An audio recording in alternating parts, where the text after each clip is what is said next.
Guys, I'm back with a new video today. In today's video, I am checking out Dawn of Isles. It's an MMORPG that's been out on mobile for a while now, and I want to make a video if this game is worth playing in 2021.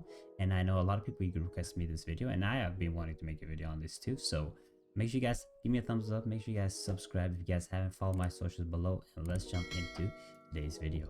So we are here, Dawn of Isles, and we are here in the character selection screen. And let's see what characters we do have to select between. We have the fighter, which will be basically a DPS tank role. So this game does have like the holy trinity, where you want to have like the DPS or the fighter being the main tank and the main up close DPS. You can see his stats are high on attack and defense. Then you have the ranger. You know, everybody, all the MMOs have ranger. I actually heard that ranger isn't that strong in this game, but don't take my full word for it. But it has high attack, and of course it has a range, so it will be advantage to not be in those melee fights. So if you guys used to playing long range, you want to go for the ranger.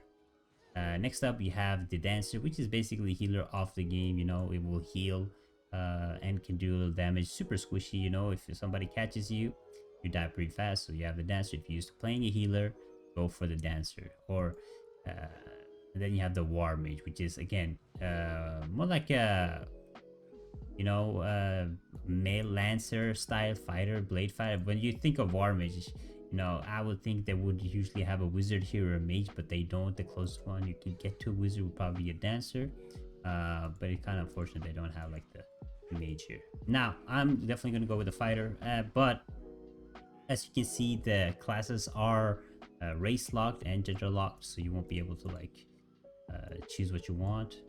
But they do have a little bit of you know, preset faces. Is this the character customization we got here? Go with this face. Oh, okay, we do have a little bit of character customization. That's good. You know, I was hoping we would at least have some character customization. So they do have character customization. However, not being able to change if I want to be a female or not is you know, it's not really good. I don't like that.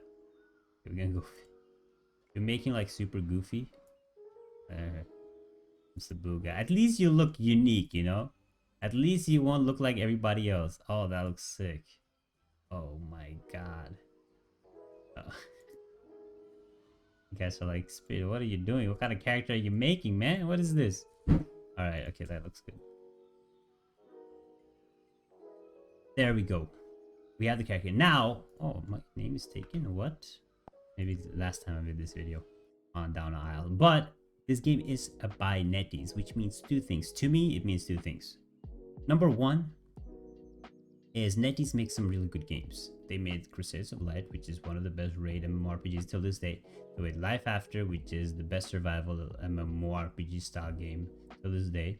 So they have a good record of making good games. And Down Isle is also a good game. And when it comes to the core mechanics of it, it's different from usual MMOs. But it's good. Now, that is one thing they're known for. The second thing you know, for you guys know what I'm talking about. Pay to win. It is known for being super pay to win, and again, this game is also pay to win. You know, we're not gonna look away from that, and that fact that it's pay to win. So that's where, you know, the discussion comes. Do you want to play a good game made by netease, but also a pay to win game made by netease, or not? We are here. We got that. This. I can move the camera. Oh, okay, we got the 3D going. That's very nice. They have autoplay, of course. You have autoplay, you have auto combat, you have everything. However, what is really unique with this game is you have your own island, which you will build and play around with, and that is like the uniqueness of the game. Now, they dive deep into stuff like crafting, gathering. You know, everything from getting focusing on your gathering and your survival is something that they really focus on in this game. Hello? Can I cut you? There you go. And everything you do, you'll get EXP from. And there's a lot of stuff that you can get EXP from. You can get normal EXP to level up your character. You can get EXP, adventure EXP for, you know, your crafting and leveling up basically your gathering skills and your life skills. So it does focus a lot around your life skills. which is really fun. I actually enjoy MMOs that does it in a good way, because let's be real, nobody likes like the annoying grinding. But if you make it like fun, where you can like build around your island and everything you do is important to everything in the game, and make it basically fun, a fun time gathering and doing life skills, then I think you can have a great time. And I think this game does a really good job on it. Now, you guys are probably wondering, yo, Spid, you know, uh, I don't want to play an MMO just for gathering and building my island. I like to do other stuff, you know. I like to do PvP, or I like to do dungeons. And I'm gonna tell you guys, don't worry about it. This game does have dungeons. It does also have PvP. You have like stuff like 3v3 PvP and some other fun PvP actions that you guys can do in this game. I'll just rock real quick. However, it's also PvE in this. So, but becomes a problem with PvE. Now, as a new player and starting with other new players, you can actually enjoy the dungeons for what they are. You know, you can have like the small dungeon parties, healer, tank, DPS, and just play it and have fun with it. But once you start playing it more and you gotta start spending money on it, the content won't be as difficult. Now, when it comes to releasing content on this game, they do get frequently, okay, not frequently, okay, I said the wrong word. They occasionally get updates still on this game, so the game is still being maintained till this day, and you will receive maybe an update every, maybe like every 2 to 3 months.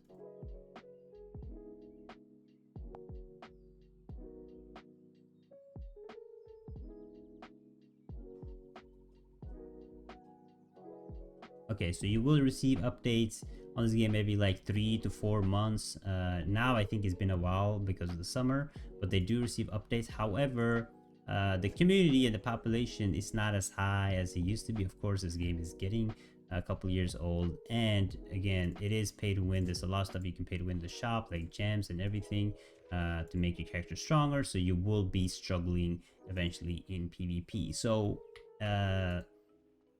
overall, I think it's like a fun, it's like a unique experience. Like playing this game is super unique, and the monsters in the world look amazing, and I love like everything with the life skills. However, what my knowledge is of netease games is the game is amazing up to like the half year. Okay, up till half year the game is amazing. Then after the half year, it gets super pay to win. Combat is fun too, honestly. I actually enjoy combat in this game. It feels actually like very fluid when you like do combats in this game. Yeah, a fun time. But my experience, basically, you know, I have a lot of experience now, especially with netease games overall. But my experience is when netease releases a game, it is a really good game until you reach like the 5-6 minute mark. When you get like the huge update, so usually this is how it goes, okay? Let's say you're playing a netease game. When you finally receive that big netease update, let's say you start on version 1, 1.1, 1.2 is good. When you reach that version 2, they do the huge update like 4 months in or 5 months in, then the pay to win starts to blossom like crazy. Okay, that's when the game, you just see all that milking of the game. And honestly, unfortunately, it's not only true with netease, most mobile games till this day. When the game start losing the population and players, they just start pumping up the pay to win, which isn't like the best way to go. Like you're just gonna end up losing more people, you know. But basically, Dawn of Isles took that route. Now, if you're playing this game for fun and you want like a unique and fun MMORPG experience today, and just try out something new, something fun, where you can do a lot of stuff. Like you can do a lot of stuff in this game, as I said, PvP, PvE. You have your own island, you have life skills, and you have it's very unique. You know, overall, it's very unique. And I think combat and move while attacking seems like I don't remember it being like this though. Maybe it's just this class. Oh yeah, yeah. So you can aim your skill. Look, that's what it was. I was like wondering. I don't remember that you couldn't move on the dagger. So you can basically skill shots, which is really nice. But overall, if you're a new player, you want to have a good time, play a fun MMORPG for a couple months, definitely check it out. If you're looking for a hardcore MMORPG to play for a long time, probably not the best game to go for. But that is it, guys, for my review of um, Down Isle. Overall, I would give it like content wise, it's very hard, right? Content wise, it's like it has so much to offer, in my opinion. But content wise, I have to give it like 7 or 8 out of 10. But with everything, the pay to win included, the population included, being out for a couple years, and receiving updates now and then, I will have to like give it a total of 6 out of 10. But that is in my opinion of Down Isle. Let me know in the comments below. Do you guys play Down Isle? Have you checked it out? Will you be checking it out? And if you have, what is your own? What is your feeling about the game, Albert? I would love to know. Let me know in the comments below. Make sure you guys give me a thumbs up. Make sure you guys subscribe. I really appreciate it, guys. And I will see you guys in the next video. Bye bye.